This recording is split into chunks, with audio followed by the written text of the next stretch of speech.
ఈ కథ కేవలం ఒక పురాణ గాథ మాత్రమే కాదు, మరణానికి జయాన్ని సాధించిన ఒక బాలుడి అచంచల భక్తి కథ.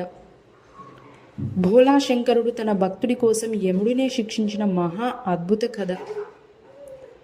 పూర్వకాలంలో మృకంఠుడు అనే మహర్షి తన భార్య మరుద్వతితో కలిసి ఆశ్రమంలో నివసించేవాడు.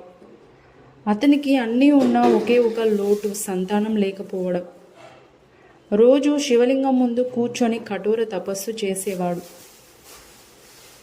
ఓ పరమేశ్వర, నా వంశాన్ని నిలిపే ఒక సంతానం ప్రసాదించు ప్రభు. అనగానే ఒకరోజు శివుడు ప్రత్యక్షమయ్యాడు.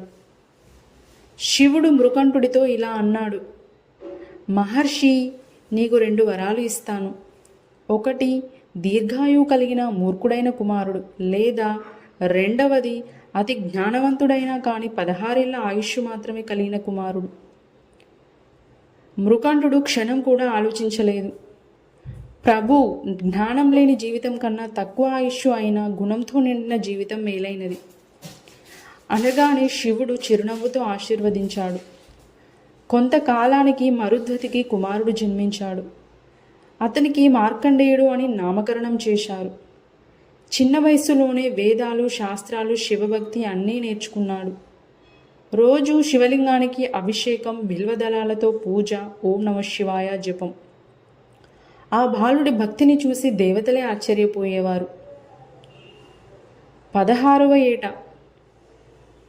మార్కండేయుడికి 15వ ఏట తల్లిదండ్రులు బాధతో మౌనంగా ఉండడం గమనించాడు.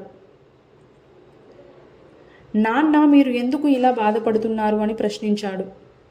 మృకంఠుడు కన్నీళ్లు పెట్టుకుని సత్యం చెప్పాడు. బిడ్డ, నీ ఆయుష్ 16 ఏళ్ల వరకే. మార్కండేయుడు నవ్వాడు. మార్కండేయుడు, నాన్న, నాకు శివుడు ఉన్నాడు, మరణానికి భయం లేదు.